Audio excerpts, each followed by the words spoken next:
Y ahí para que se empiecen a conectar y ya mismo empezamos. Ok, todavía no coloco mi diapositiva, ¿verdad? Me presentas primero. Sí, sí, sí, primero hacemos la presentación. Ok. Okay. Una consultita. Uh-huh. Una vez que termina la presentación, aquí le doy Stop Slide Presentation y pongo la otra. Ah, ok. Sí, ajá. Ya, perfecto. Y ahorita ya estamos en el evento en vivo. Bueno, un minuto.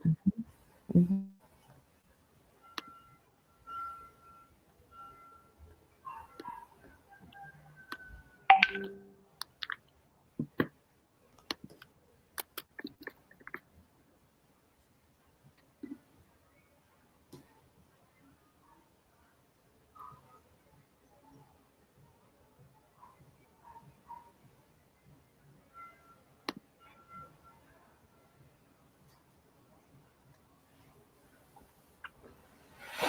Ok, bueno, muy buenas tardes con todas las personas que se están uniendo a la transmisión que vamos a hacer en el día de hoy. Quiero darles la más cordial bienvenida a este seminario web de farmacovigilancia. Bienvenidos todos quienes se están conectando. Y bueno, quiero hacer primero la presentación y darle la bienvenida a nuestra expositora del día de hoy. Ella es la doctora Catherine Daneri. Ella es especialista en farmacovigilancia, ella es speaker en farmacovigilancia y productos biológicos. Además, ella es coach ejecutivo y profesional.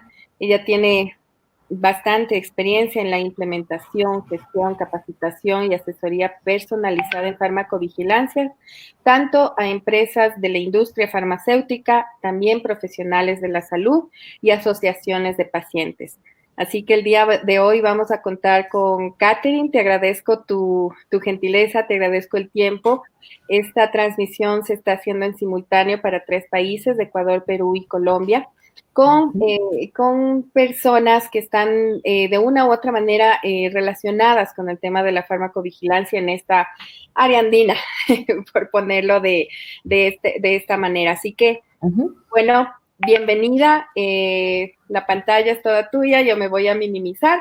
Solamente les cuento cómo va a ser la dinámica. Catherine va a hacer su exposición.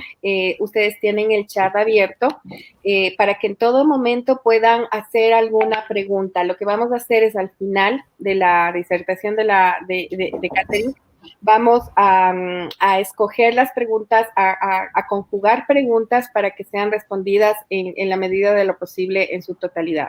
Así que, bueno, bienvenidos nuevamente. Yo me voy a minimizar por aquí y toda tuya la pantalla, Catherine. Ok, listo. Muchas gracias. Voy a colocar la diapositiva.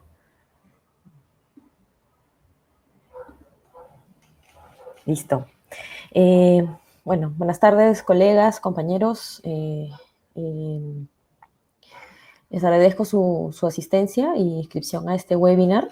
Les voy a compartir mi experiencia en relación a enfoques de la farmacovigilancia en la industria farmacéutica. Bien. Y voy a empezar diciendo justamente un mensaje de Premio Nobel de Medicina en 1988, en donde indicó lo siguiente, ¿no? Parece inevitable que alguien se lesione como consecuencia de la exposición a nuevos fármacos. El compromiso ético que recae sobre nosotros es hacer que el número de afectados sea el menor posible. Y esto es la farmacovigilancia, ¿no? De manera muy general. Voy a empezar con unas generalidades para entrar en contexto de lo que es la farmacovigilancia, y es que no podríamos dejar de tocar el tema de la historia, lo que nos llevó a llegar a justamente la creación o el inicio de un programa a nivel mundial de farmacovigilancia. Y es justamente con el desastre de la talidomida, que fue en la década de los 60, en donde justamente se conoció el efecto de malformaciones congénitas, llamada focomelia, en donde miles de personas nacieron con justamente sin extremidades, y de los que más de la mitad murieron, ¿no? Existen algunas personas incluso representativas hasta la fecha, como por ejemplo el monumento que ven de Alison Lapper, ¿no? Ella justamente es una de las personas que justamente se hizo un monumento en su nombre, Ahí se representa a ella embarazada y también abandonada por su pareja, justamente por el temor de que su hijo naciera con estos mismos defectos al nacer, de malformaciones congénitas, ¿no? Y esta es una de las personas que justamente pasó por este desastre de la talidomida. Tenemos otra persona representativa de este desastre y que brinda testimonios de vida, que es Nick Vujicic, ¿no? Es una persona que también no tiene sus brazos, sus piernas, y que justamente es producto de este desastre y sin embargo ha salido, ha dado una serie de eventos de motivación, ¿no? Y de salir adelante. Y estas dos personas son ejemplos de ese momento en que sucedió el desastre de la talidomida. En ese año, en los 60, justamente es donde la Organización Mundial de la Salud crea el Programa Mundial de Farmacovigilancia. Y a pesar de la creación de este programa, igual en los años siguientes aparecieron más efectos adversos notificados de los productos que vemos ahí, ¿no? Son algunos de los productos los que he listado. En realidad hay varias otras situaciones como parte de la historia de la farmacovigilancia, donde varios pacientes fueron afectados justamente por estos productos, ¿no? Y estas reacciones se dan en la comercialización de estos medicamentos, porque estos medicamentos pasaron por estudios clínicos y es donde en realidad en un estudio clínico se conoce muy poco del producto, muy poco de los efectos que vaya a tener. Y en el momento de la comercialización es donde se ven los efectos reales porque se amplía justamente la exposición de las personas ante el uso de estos medicamentos, ¿no? En los siguientes años, más o menos pasando, justo lo voy a mostrar a continuación, en el año más o menos 2002 es donde, por ejemplo, Perú, que es el país de donde yo provengo, es donde se inicia el Programa Mundial de Farmacovigilancia. Perú forma parte de este programa en el año 2002. Pero hasta la fecha ya contamos con 138 países miembros de este programa internacional de farmacovigilancia iniciado por la OMS, ¿no? A raíz de estos efectos adversos es donde se inicia esta necesidad de crear un monitoreo más exhaustivo, más intensivo de parte de la Organización Mundial de la Salud para justamente verificar que menos pacientes logren ser expuestos a reacciones adversas, ¿no? Otros 32 países miembros asociados están en las primeras etapas todavía de establecer sus sistemas de farmacovigilancia y es ahí donde vemos que se necesita también más personas, especialistas, más personas líderes en el campo de la farmacovigilancia para que esto se siga divulgando y siga creciendo, ¿no? Y para empezar, la definición de farmacovigilancia vamos a hablar de lo que es el arte de vigilar, ¿no? El arte de vigilar justamente se publica una editorial por el profesional Madurga, Mariano Madurga, expresidente de la OFIL Internacional, donde publica una publicación relacionada a farmacovigilancia como la madre de todas las vigilancias. ¿A qué vigilancias hace referencia aquí? ¿No?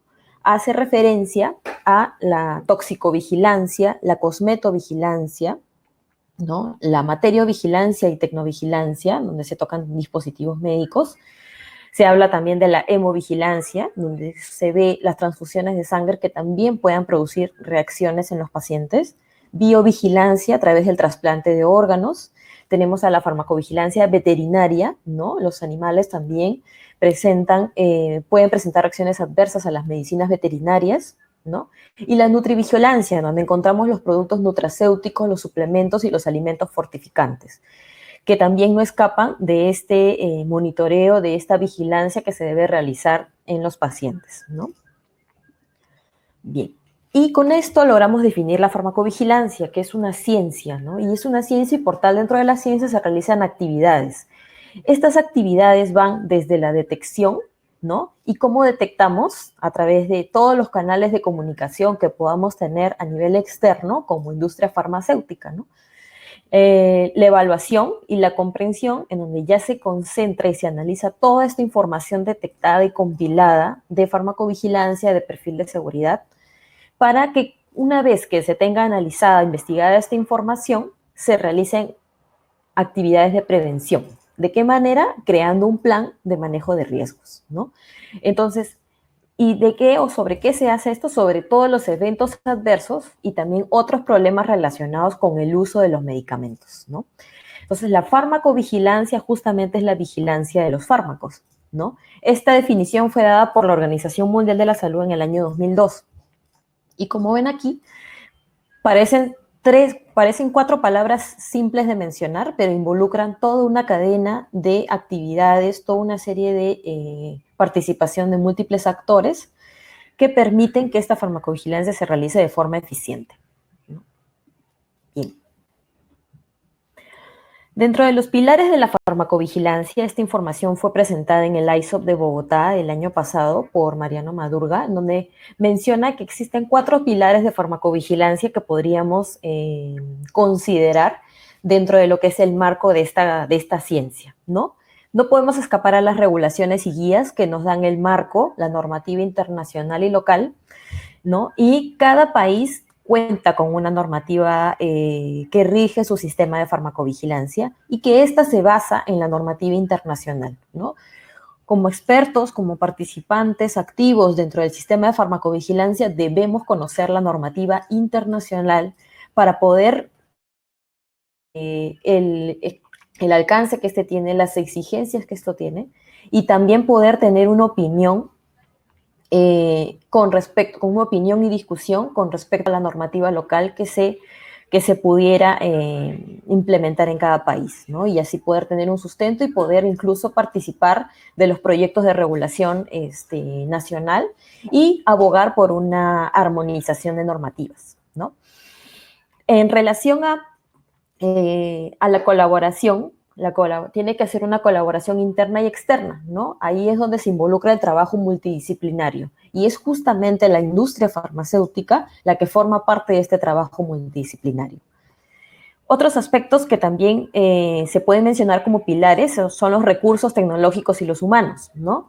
Ahora, la farmacovigilancia no escapa de lo que es la tecnología. Hay muchos avances en tecnología de la salud digital, hay nuevas herramientas y la inteligencia artificial ya forma parte incluso del sistema de farmacovigilancia. Las máquinas de aprendizaje, ¿no? Lo que le llaman las machine learnings, en donde ya se diseñan robots o aparatos que permiten comunicarse con el paciente, favoreciendo la adherencia a su tratamiento, pero también comunicándole cómo puede prevenir los riesgos del medicamento. Y los recursos humanos, que ya a estas alturas de la aparición de la inteligencia artificial y el desarrollo de tecnologías, es donde los recursos humanos deben desarrollar estrategias y mejorar metodologías para poder desarrollar justamente el sistema de farmacovigilancia de manera más innovadora, ¿no? Y poder también implementar nuevos aspectos metodológicos y científicos, ¿no? Realizar más investigación debido a que aparecen cada vez nuevas áreas terapéuticas, como por ejemplo la biotecnología, ¿no? La biotecnología cada vez está en auge y nosotros como farmacovigilantes o participantes activos del sistema no podemos escapar justamente de estudiar estos puntos de la biotecnología y todos los avances de la medicina personalizada que ahora se van a dar, ¿no? Entonces, estos son los 4 pilares de la farmacovigilancia. Y los roles involucrados en la farmacovigilancia, que también fueron mencionados en este ISO, en este evento internacional de farmacovigilancia, justamente es la industria farmacéutica, los reguladores, el personal de salud y también los pacientes, ¿no? Los pacientes, si bien es cierto, a veces no forman parte del sistema de farmacovigilancia dentro de las normativas locales de los países que tenemos, pero los pacientes son los que proveen la información.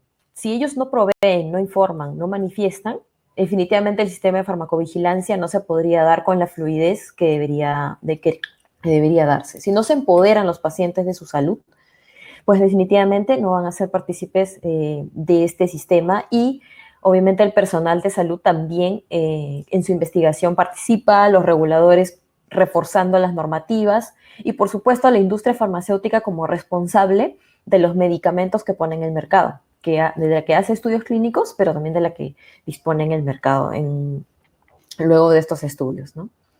Entonces, existen estos principales roles involucrados en la farmacovigilancia, ¿no?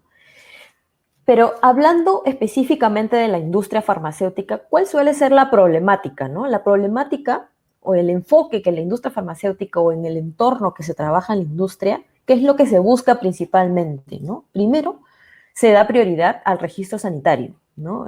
Contar con el registro sanitario de manera acelerada, de manera rápida, para que se pueda tener producto, para que se pueda tener la carta abierta a la comercialización, ¿no? Es justamente la razón de ser de varias empresas farmacéuticas.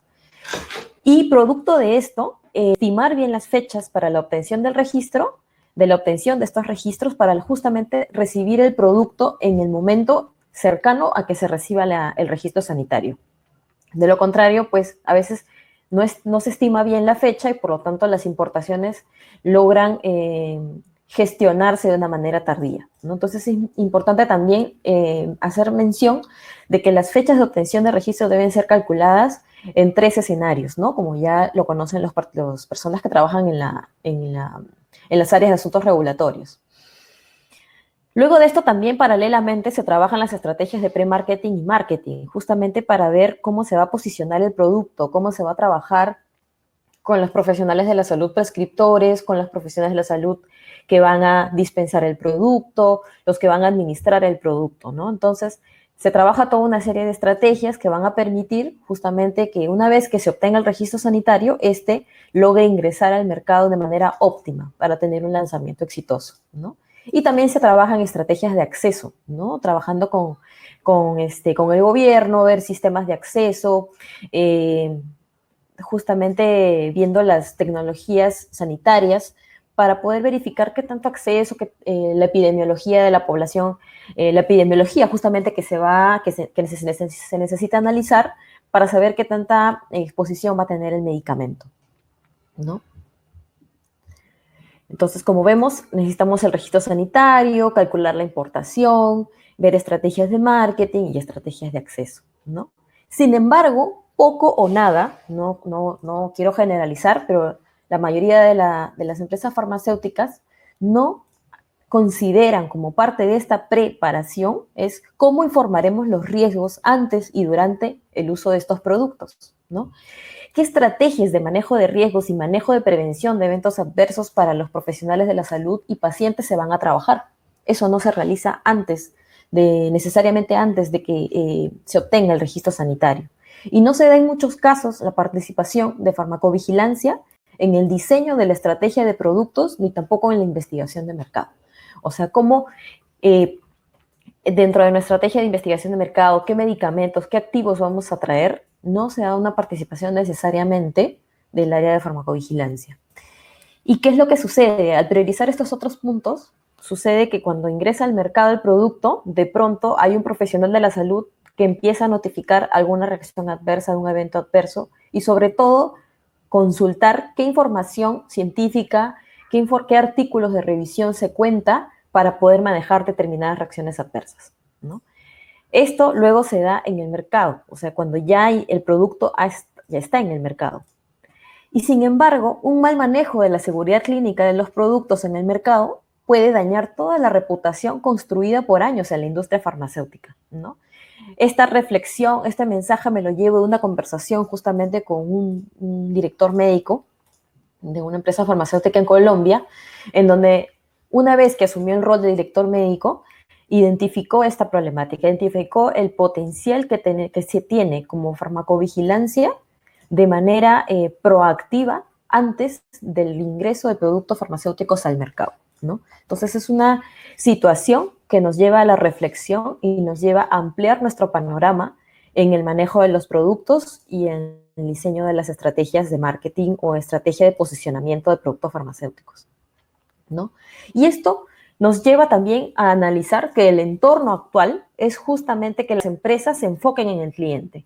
¿Y quién es el cliente? Pueden ser muchos, ¿no? Pueden ser las distribuidoras, pueden ser los establecimientos de salud, los profesionales de la salud, pero el principal cliente es el paciente, y quien va a recibir, quien va a adquirir el producto farmacéutico, ¿no? Y por eso hablamos de lo que es el patient centricity. Un mensaje para definir el patient centricity es justamente el que nos deja la presidenta de pacientes de artritis reumatoide en un congreso de la Sociedad Española de Farmacia Hospitalaria, que es el siguiente, ¿no? Soy paciente y quiero una atención farmacéutica humana. No quiero que trabajen para mí, sino conmigo. Y esto nos lleva a reflexionar de que debemos trabajar de la mano de las necesidades del paciente. y no necesariamente de las necesidades de la industria farmacéutica, ¿no? Las necesidades de la industria justamente es proveer medicamentos, proveer nuevas terapias, proveer más salud, pero también debemos trabajar de la mano con el paciente. Y en línea con esto, ¿qué es lo que tenemos? ¿No? Potencial de brindar educación. Y dentro de lo que es educación, trabajar justamente de la mano con el sistema de salud, con los derechos de pacientes, con herramientas legales que permitan empoderar al paciente en defender el tratamiento que necesita para su salud, ¿no? Y los desafíos que nos traen estas enfermedades, conocer más cuál es la enfermedad y poder generar justamente un alcance de medicina personalizada, ¿no? ¿Qué otro alcance tenemos, no? Los programas de apoyo. Existe una amplia potencialidad de desarrollar en la actualidad programas de apoyo. Y estos programas de apoyo justamente como ejemplo podemos poner el soporte en diagnósticos, ¿no? Sabemos que el sistema de salud muchas veces no cuenta con los sistemas de diagnósticos oportunamente y por lo tanto se detecta una enfermedad en los pacientes de manera tardía, cuando ya solamente le queda un tratamiento como calidad de vida, ¿no? Y sin embargo, si podemos diagnosticar de manera temprana una enfermedad, esto puede brindar una alternativa de vida también para los pacientes, ¿no? También tenemos herramientas digitales, ¿no? ¿De qué forma podemos acelerar la comunicación del paciente con su proveedor de salud, con el profesional de la salud, ¿no? Existen herramientas justamente que las voy a tocar después en la presentación de cómo podemos, como industria, facilitar o disminuir la brecha que se tiene entre el paciente y el proveedor de salud. Y para facilitar justamente esta comunicación de paciente con un profesional. Otro punto es el conocimiento profundo.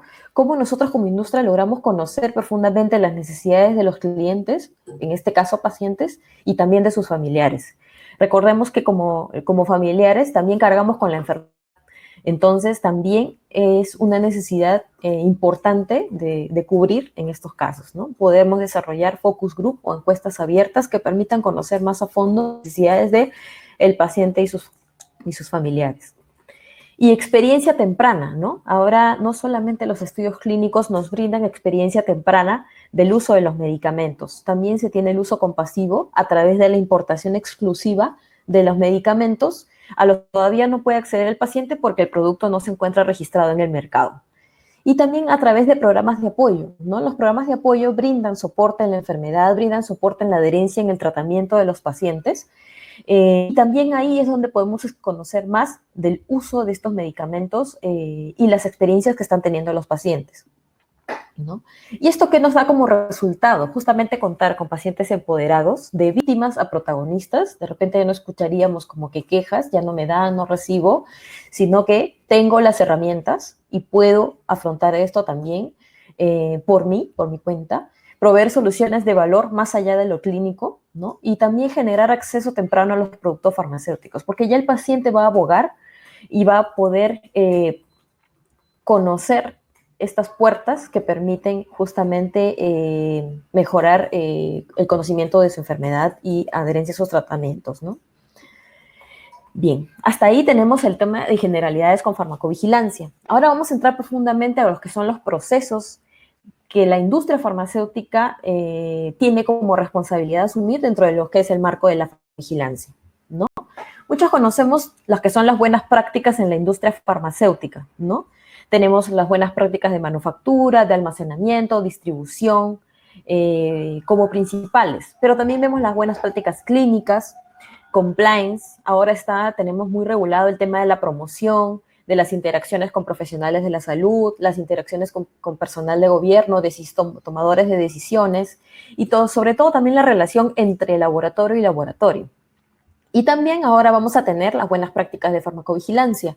Ya tenemos un proyecto un proyecto de buenas prácticas de farmacovigilancia que fue lanzado en enero de este año y que está justamente en proceso de revisión por la autoridad porque ya se recopilaron todos los comentarios y observaciones a este manual.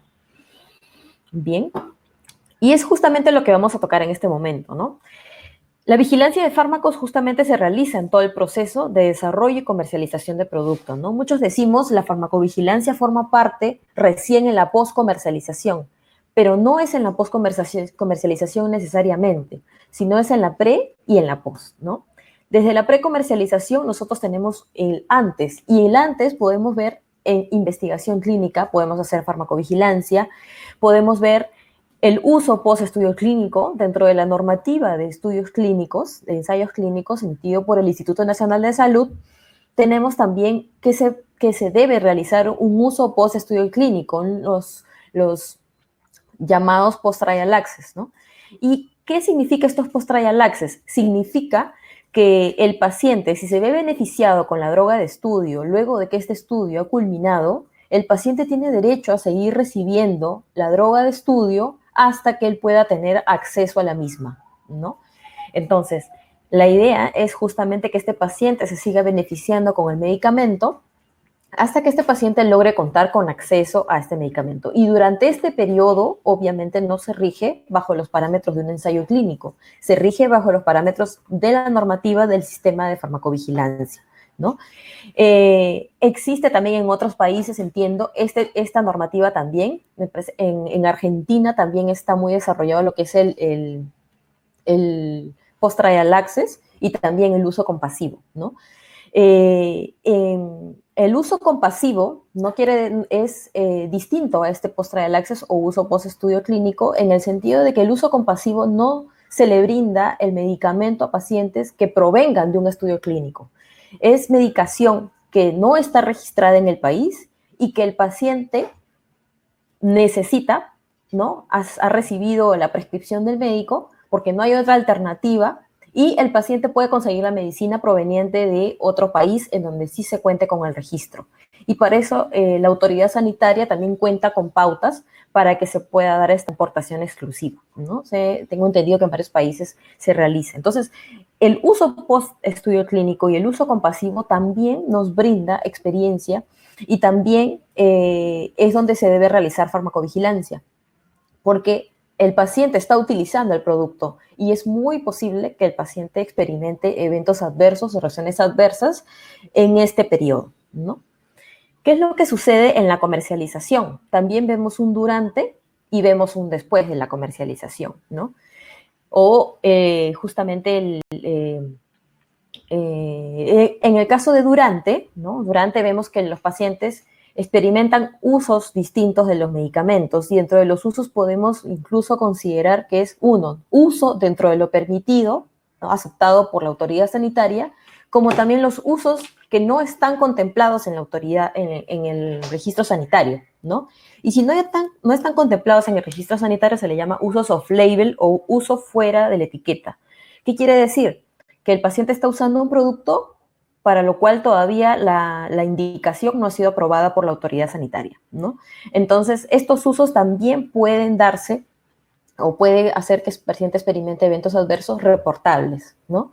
El tema de la calidad, ¿no? En varios países de Latinoamérica vemos que existe alta carga o alto índice de falsificaciones de medicamentos. Ahora existe incluso falsificaciones hasta de medicamentos biológicos, en donde ha habido casos en donde los pacientes han recibido agua en vez del producto biológico, lo cual implica un alto riesgo en la vida del paciente, ¿no? Entonces, también hay quejas de producto, quejas en relación a los defectos de calidad que pudieran presentarse. Y estas situaciones de calidad también pudiera ser que origine en los pacientes eventos adversos. ¿Cómo puede que no? ¿No? Y en caso de que no ocurra, estos eventos de quejas de calidad por el defecto o falsificaciones deben reportarse para tomar acción de manera inmediata. En manera de respuesta, ¿no? En las respuestas, ¿cómo está respondiendo a los pacientes? ¿No? Sobredosis, por ejemplo, abuso de los medicamentos, ¿no? Estos usos también facilitan conocer de repente qué tanta educación debemos brindar a los pacientes sobre los usos de los medicamentos para saber cómo están respondiendo. Las poblaciones en riesgo, ¿no? Como parte de los estudios clínicos, no participan las poblaciones de embarazadas ni población de pacientes mayores. Entonces, si se detecta algún uso en embarazo, este también debe ser reportado por más que no represente un evento adverso, o debe realizarse una vigilancia del fármaco en esos momentos, ¿no? y todos los eventos adversos o reacciones adversas que puedan aparecer durante la comercialización de los medicamentos, ¿no? Durante esta comercialización es donde se conoce verdaderamente más los productos farmacéuticos que se encuentran en el mercado. Pero también el después, ¿qué quiere decir? ¿Qué acciones toma la industria para justamente minimizar estos eventos adversos, ¿no? Las evaluaciones de riesgo-beneficio, actividades de prevención, cómo se comunican los profesionales estos eventos de manera inmediata, porque sabemos que los cambios en las fichas técnicas de los medicamentos suele tardar un tiempo. Entonces, para trabajar de manera oportuna, la industria farmacéutica tiene la responsabilidad de comunicar estas reacciones, estos eventos adversos o estas alertas de seguridad de manera proactiva e inmediata a los profesionales de la salud. Y también realizar estudios post-autorización solicitados por la autoridad sanitaria, ¿no? En donde se trabaja una farmacovigilancia activa, en donde se hace un estudio observacional, por ejemplo, y se ve cómo es el comportamiento de los fármacos ya en pacientes que no se encuentran necesariamente en un estudio clínico, si no se maneja, por ejemplo, estudios de real world data, ¿no? Es donde se conoce más justamente la farmacovigilancia de los medicamentos, ¿no? Y para definir las buenas prácticas, es justamente, así como el resto de buenas prácticas, son un conjunto de reglas, procedimientos operativos, prácticas establecidas que deben cumplirse justamente con el objetivo de la farmacovigilancia, ¿no? Que es la obtención de datos completos de estas notificaciones de sospecha de reacciones adversas de productos farmacéuticos cuyo reporte es obligatorio y también con ello asegurar la calidad y confidencialidad de los datos de las notificaciones de RAM. Como industria farmacéutica, si bien es cierto, no hay un contacto directo con el paciente, pero estas notificaciones pueden recibirse a través de otros canales y es ahí donde se conocen los datos de los pacientes que están en uso de estos medicamentos. Y la industria debe contar con un sistema de garantía de confidencialidad de estos datos, que lo maneja exclusivamente el área de farmacovigilancia. En caso de no cumplir con estas buenas prácticas, hay consecuencias de incumplimiento, ¿no? Que lo he visto en varias regulaciones y con mucha más razón en la regulación de las buenas prácticas de la EMA, que es una de las más exigentes a nivel mundial.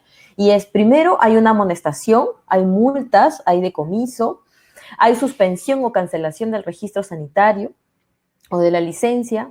Luego de ella hay un cierre temporal o definitivo y luego una cancelación del certificado de buenas prácticas de farmacovigilancia, ¿no?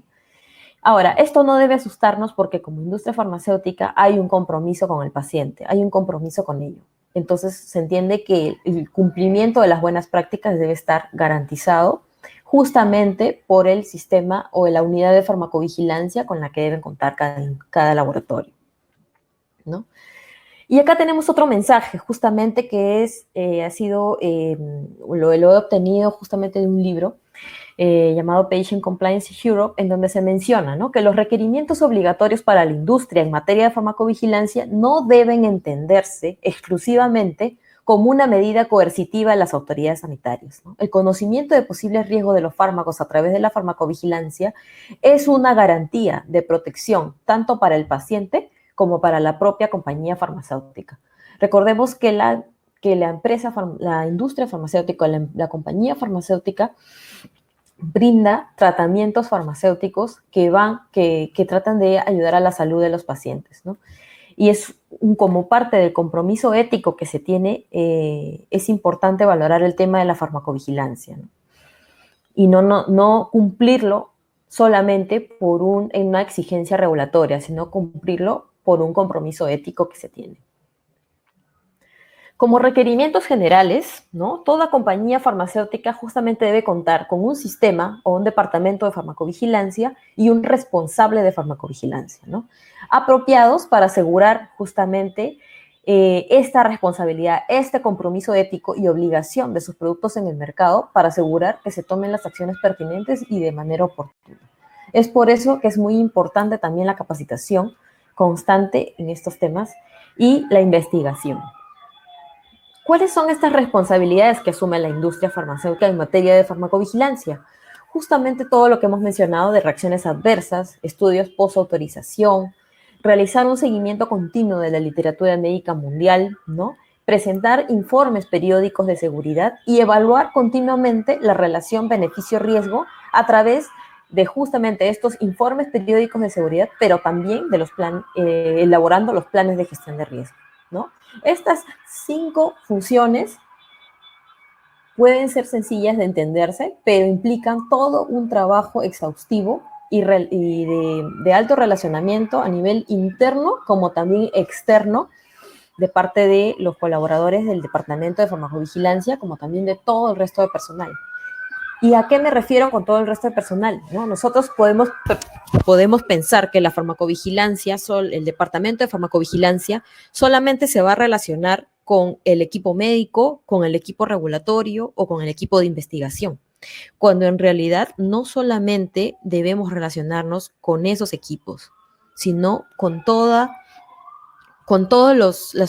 las áreas que forman parte de la compañía farmacéutica, ¿no? Gerencia general debe estar al tanto de lo que es la farmacovigilancia, porque toma decisiones, porque justamente gerencia general es quien debe avalar el desarrollo de la farmacovigilancia. Y la farmacovigilancia es justamente un puente que nos acerca más a nuestros clientes, nos permite justamente que conozcan más las acciones de prevención que establece la industria con sus productos, ¿no?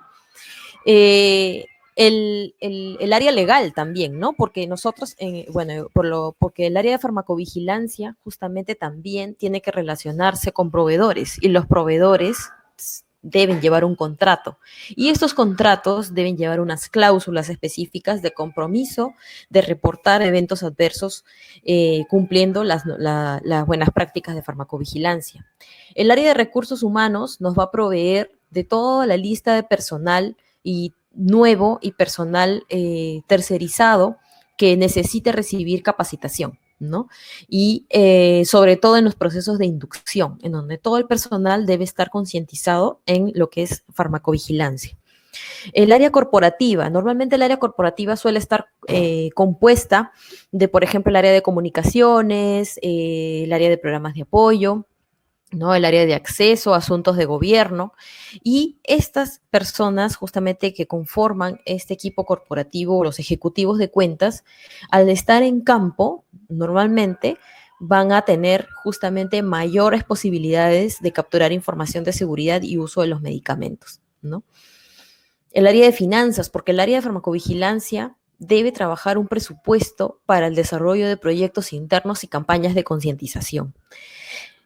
Y no solamente nos quedamos justamente con el personal interno de la compañía, sino el área de farmacovigilancia o el responsable de farmacovigilancia también tiene que relacionarse a nivel externo con autoridades sanitarias, con asociaciones farmacéuticas, con los proveedores que van a brindar el servicio al laboratorio.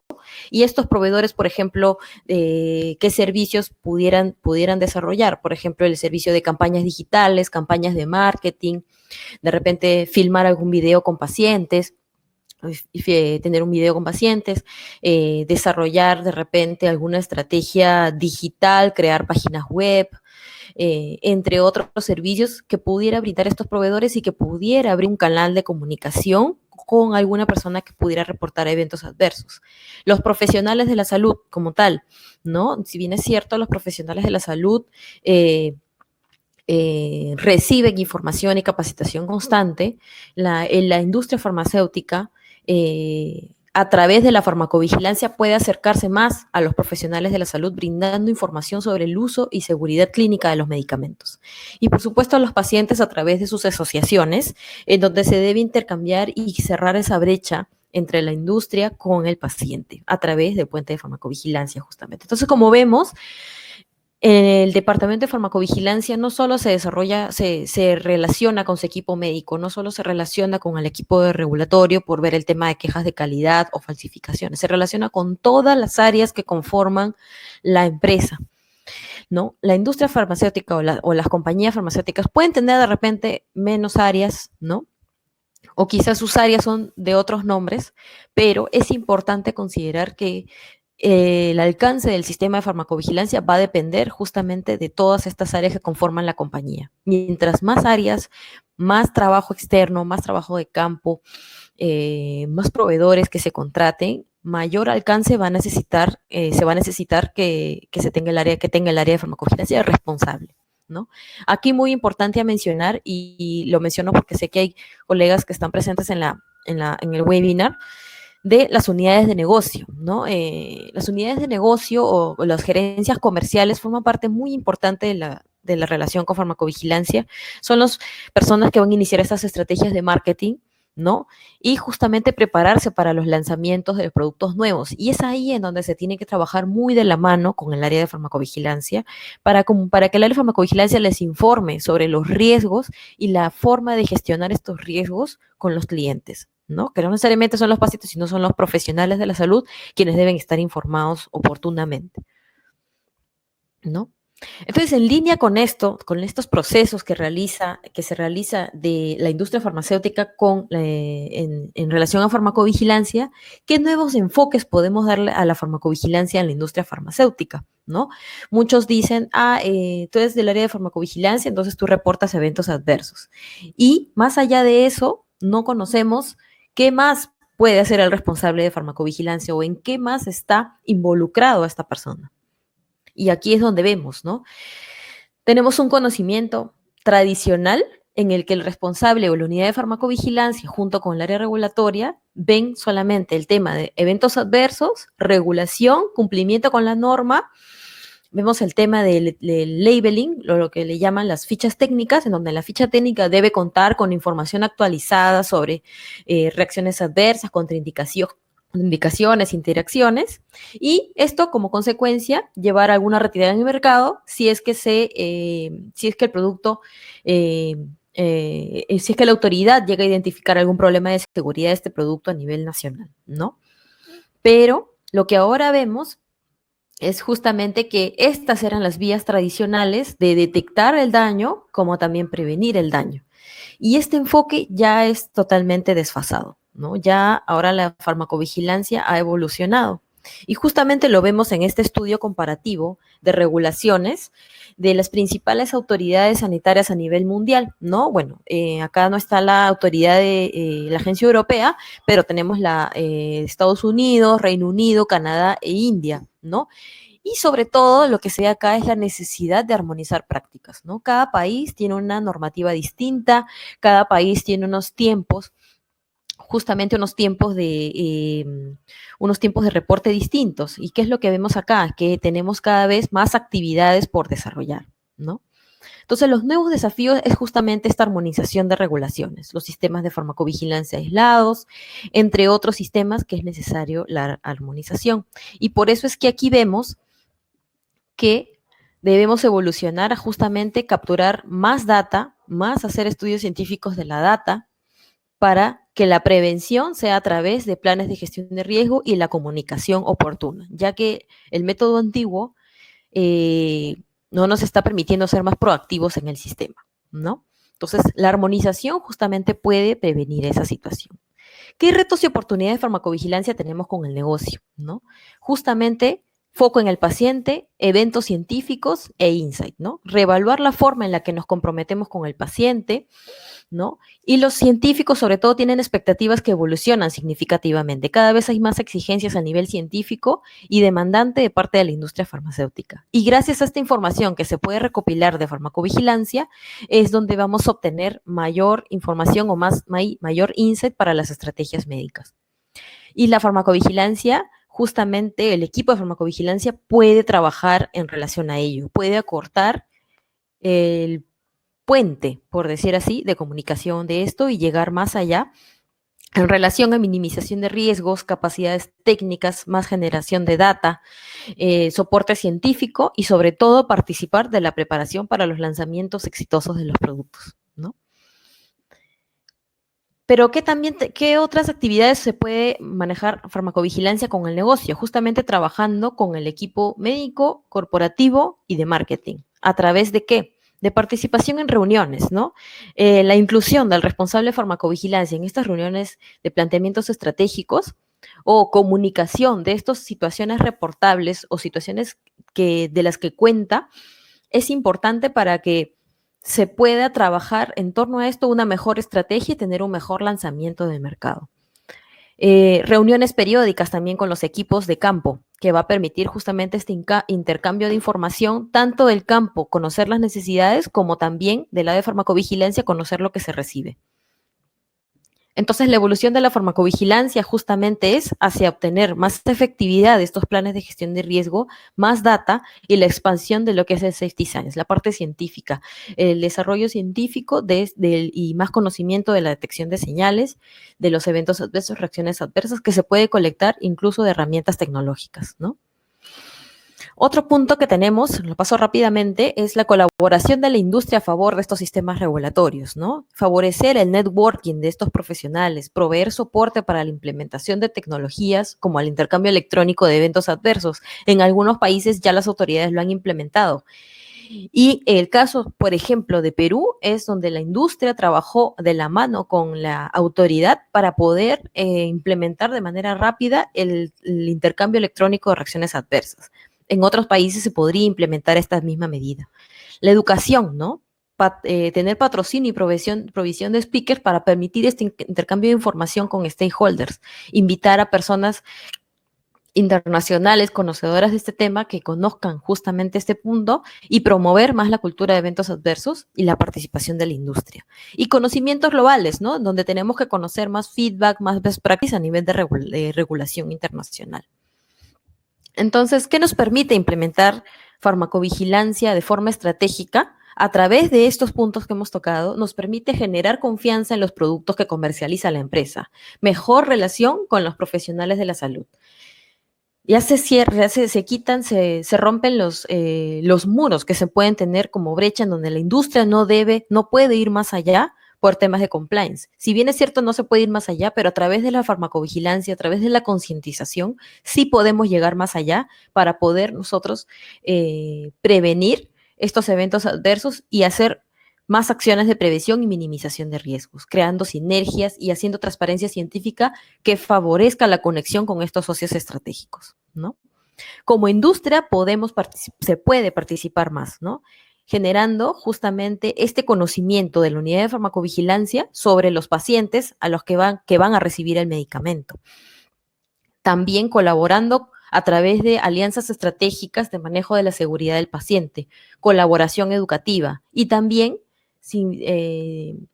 no descartando la posibilidad de que el personal de farmacovigilancia participe en un trabajo de campo y permita conocer más realidades de los pacientes y generar más insight, ¿no? Tenemos las herramientas tecnológicas que van a permitir justamente el desarrollo de esta farmacovigilancia y sobre todo la evolución, ¿no? Participación también en campañas mundiales, y con esto termino, en donde justamente se tiene una campaña mundial que habla de medicinas en las que podemos confiar. Aquí les dejo el link del video en YouTube, en donde pueden conocer más, en donde como industria también hay una participación. Es justamente para abogar por el derecho a medicamentos seguros y de calidad, ¿no? Se tienen varios países aliados. Esta es una data del 2018 en donde ya la industria farmacéutica ha participado. Los invito a que puedan visitar la página. Este es un proyecto patrocinado por la Organización Mundial de la Salud. Y para terminar, un mensaje que la medicina es incierta por naturaleza y donde quiera que haya incertidumbre es necesario monitorizar. Entonces, muchas gracias, les agradezco el tiempo. Espero que les haya podido apoyar con mayor conocimiento de la farmacovigilancia. Muy, muy, muy bien, muchas gracias. Estamos más bien súper agradecidos por todo el tiempo que te has dado y esta presentación tan nutrida y tan completa. Sí, tenemos ya algunas preguntas que estábamos aquí. Vamos a ir por orden. Bueno, nos estaban pidiendo que si puedes ampliar un poco más en qué consistirían estos planes de apoyo al paciente. Bien, estos programas de apoyo a paciente no solamente se restringen a lo que es el área de farmacovigilancia, se restringen a toda la estrategia de la compañía que quiere desarrollar justamente para favorecer el acceso de los pacientes a los medicamentos, ¿no? Y como parte de estos programas de apoyo hay diferentes alternativas a desarrollar. Por ejemplo, tener un un call center o un servicio de atención al cliente que permita conversar con los pacientes para darles de repente algún soporte en la gestión de su medicamento, algún soporte en la adherencia a su tratamiento. De repente hay algunos programas de apoyo que hacen un seguimiento de cómo le fue al paciente. Y estos programas de apoyo justamente abren un canal de comunicación en donde se obtiene mayor data sobre el uso de estos medicamentos. Otros apoyos es a través de test de diagnóstico, ¿no? Pruebas que permiten brindarle a los pacientes una prueba gratuita, ¿no?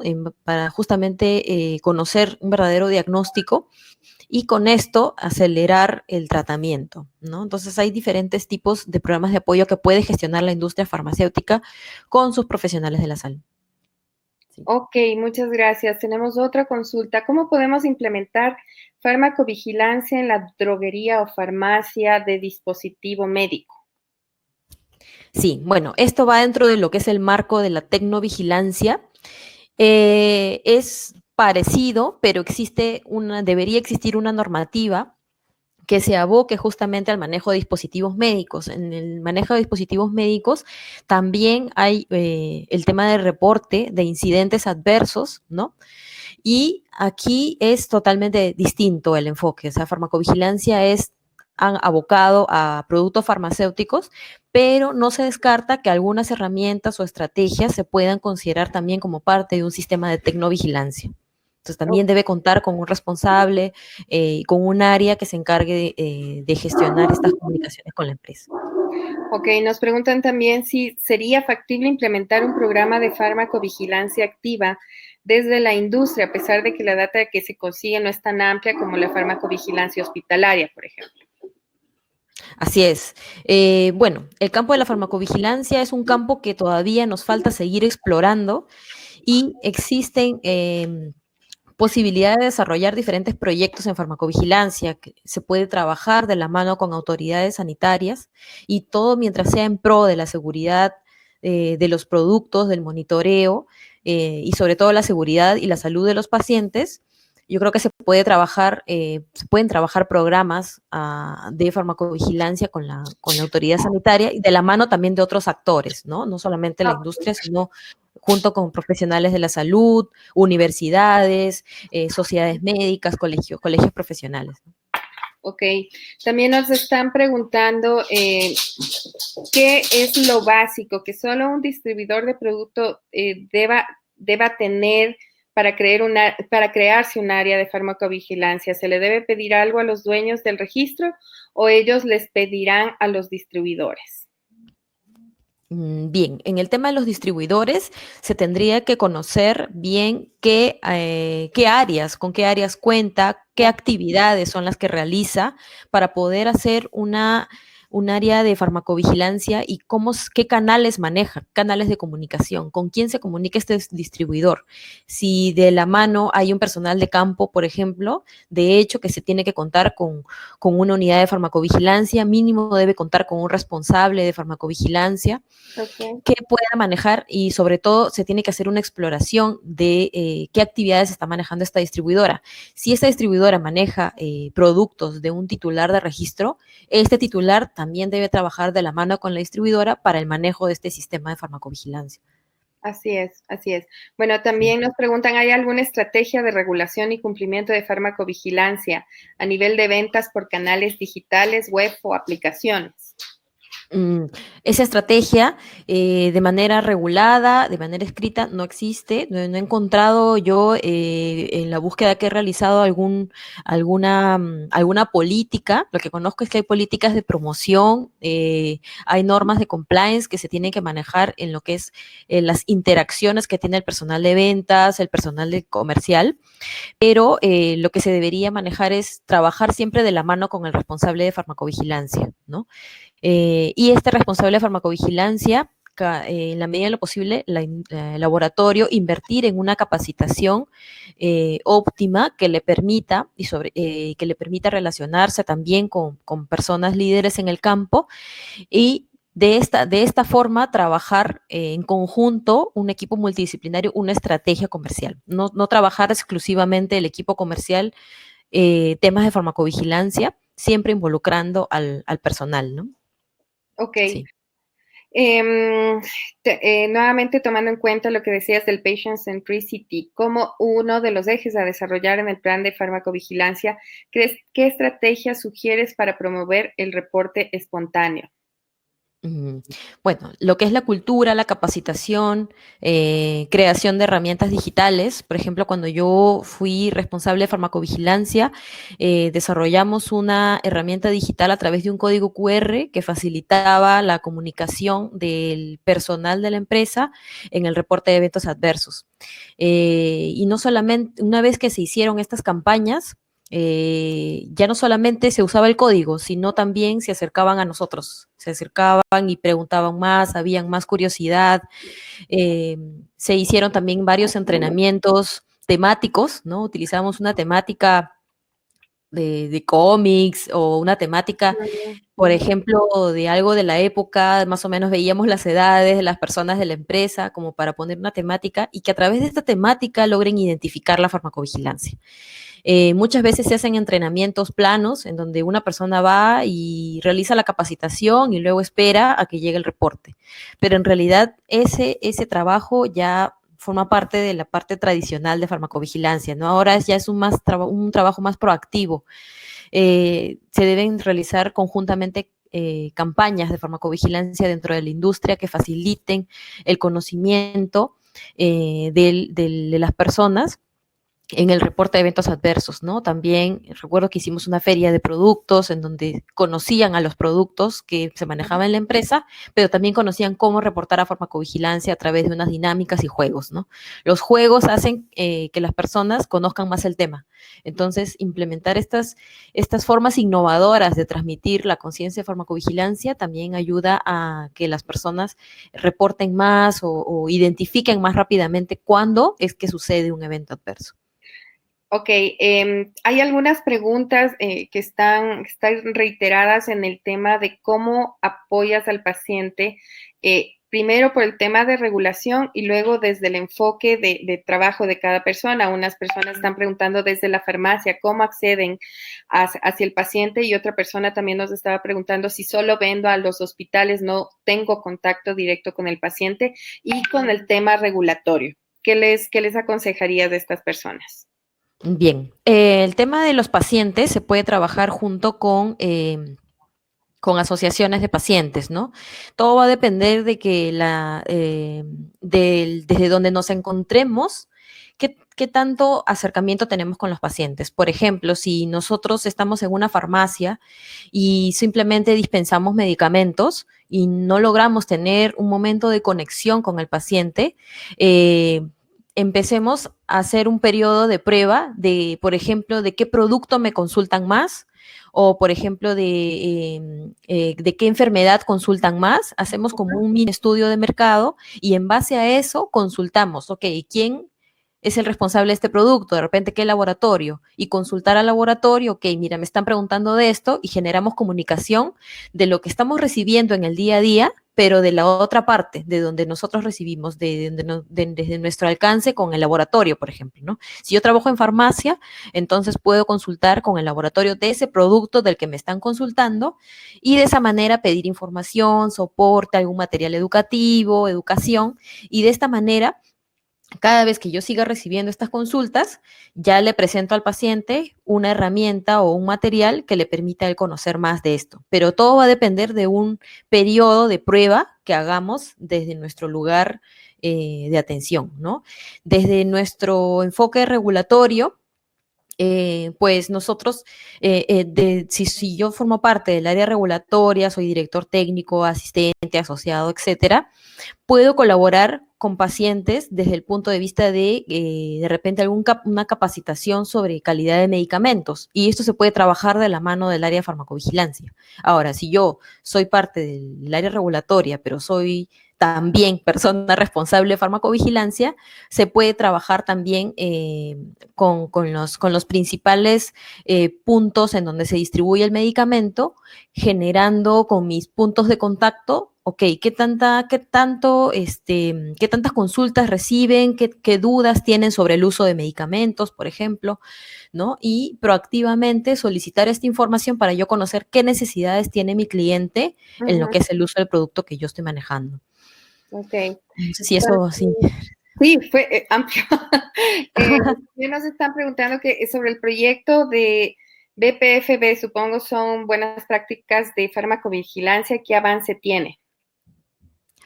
Bueno, hasta donde tenemos entendido, todavía está en proceso de revisión, se refiere a la normativa de Perú, ¿verdad?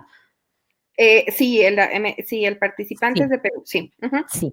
En la normativa de Perú, bueno, se lanzó en enero, hubo una reunión con la autoridad sanitaria en donde se expuso justamente lo que contenía este manual. Se levantaron dudas en ese momento, y lo que se indicó era que se podía enviar estas preguntas o estas propuestas de cambio de algunos artículos para revisión de parte de la autoridad sanitaria, ¿no?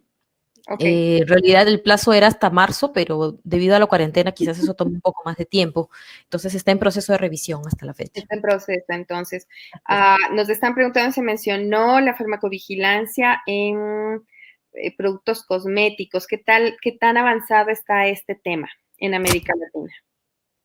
Bueno, sí, en América Latina, en algunos países lo tienen desarrollado, por ejemplo, Argentina, Colombia, Uruguay, me parece que lo tienen una normativa que indica por lo menos la cosmetovigilancia o hace mención a ello. En lo que respecta a Perú, por ejemplo, no se hace una mención exclusiva de lo que es cosmetovigilancia. Lo que sí se debe seguir es el proceso que se tiene, que es de farmacovigilancia, en el que sí se deben reportar todas las reacciones adversas, sospechas de reacciones adversas de productos sanitarios. Y Ujú. justamente dentro de estos productos están los cosméticos, ¿no? Ok. Sí. ¿Cuáles son los organismos capacitadores de farmacovigilancia acreditados a donde podamos enviar a nuestros colegas de farmacovigilancia para que se acrediten? Sí, bueno, como acreditación no existe, pero sí existe varias empresas. Bueno, una la que conozco es la Sociedad Internacional de Farmacovigilancia, que cada año hace un evento, un annual meeting sobre farmacovigilancia y van eh,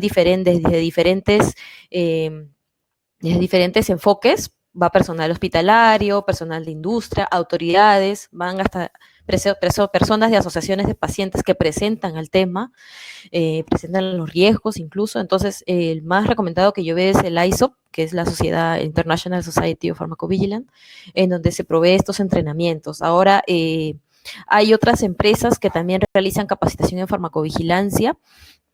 Por ejemplo, hay ahorita no tengo el nombre, pero sí hace, por ejemplo, capacitaciones en Boston y en Viena. Normalmente habla sobre plan de manejo de riesgos. Les puedo pasar el link. Eh, y ellos también pero hacen entrenamientos en base a farmacovigilancia, como que acreditación todavía desconozco si hay, pero voy a seguir indagando para que pueda facilitarse, ¿no? Ujú. Muchas gracias. Sí, quedamos pendientes de esa información. Nos preguntan sobre la pérdida de información que se presenta sobre la seguridad del producto cuando en las cadenas de farmacias se realiza el cambio de receta. ¿Se ha medido el impacto desde el área de la farmacovigilancia?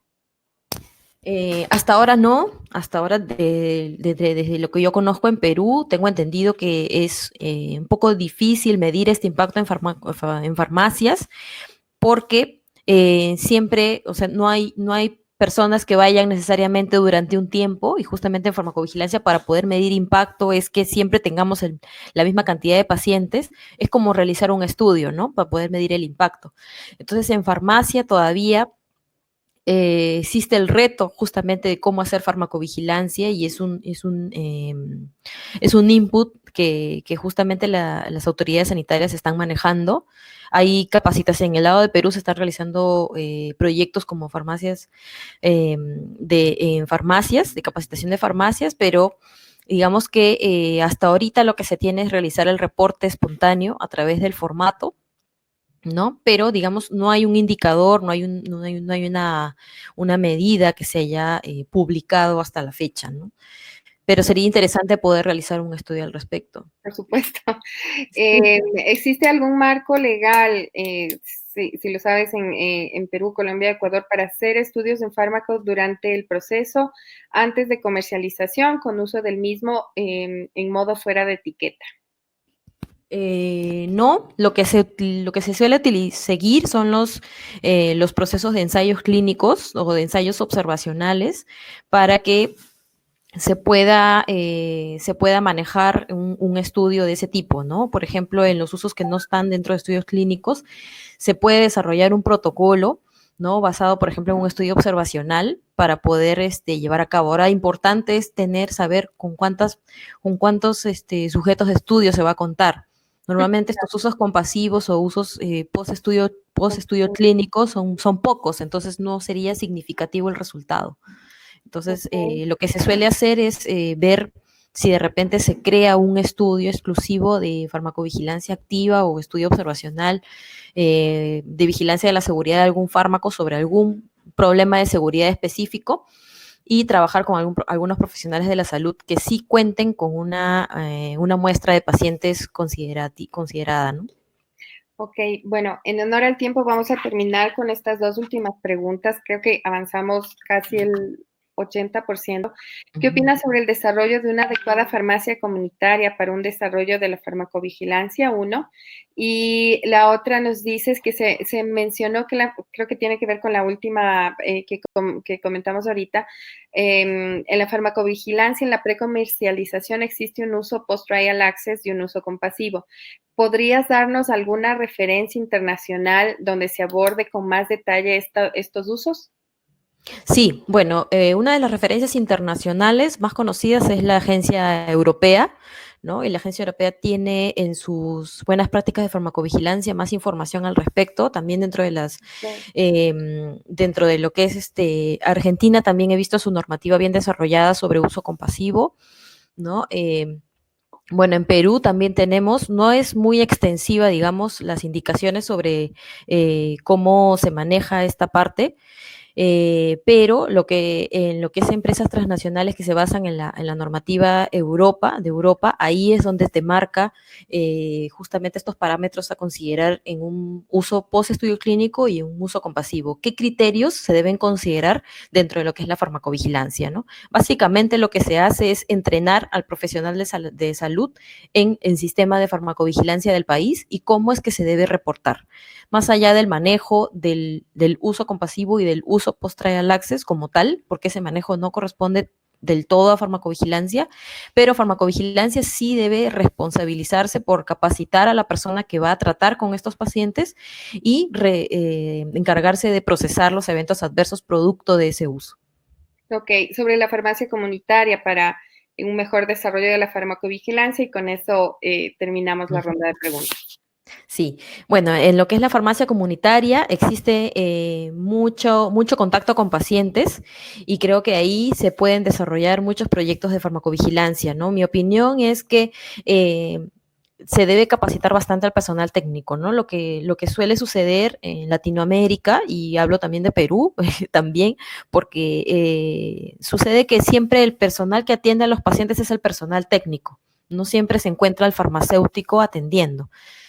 Entonces, el personal técnico debe tener capacitación en farmacovigilancia y una capacitación que cale profundo, porque es la atención es tan rápida en farmacia que no suele conversarse con el paciente. Entonces, el farmacéutico debe tomar un rol activo para poder implementar la farmacovigilancia y tiene que ser paulatino o progresivo, ¿no? Empezar a instaurar primero la cultura del reporte, la cultura del conocimiento de farmacovigilancia y luego con ello empezar a plantear indicadores que permitan justamente conocer qué tantos pacientes podríamos atender en farmacovigilancia, porque una de las formas de atender es justamente brindándoles pautas del uso racional del medicamento. Esta es una actividad también que se hace como farmacovigilancia, ¿no? Y es algo que nos falta y es muy necesario porque los pacientes necesitan conocer más sobre cómo debemos usar los medicamentos. Excelente. Muchas gracias, doctora Daneria. Ha sido una excelente, nutrida, amplia presentación. Tuvimos muchas preguntas y bueno, nada más nos queda agradecerte por darnos este tiempo, por compartir toda esa experiencia importante que tienes dentro del área de farmacovigilancia, y nosotros como Health Editor esperamos haber aportado a su gestión, a la gestión de la industria farmacéutica, de las farmacias que veo que están aquí involucrados en esta audiencia. A las personas que se inscribieron también les va a llegar un replay de esta presentación, así que pueden quedar pendientes para sus correos electrónicos, porque les va a llegar el día de mañana este replay. Nuevamente les agradecemos por su atención. Nuevamente gracias, doctora. Esperamos volver a vernos en alguna ocasión con esta información que es tan importante y de actualidad. Muchas gracias a todos. Gracias, gracias.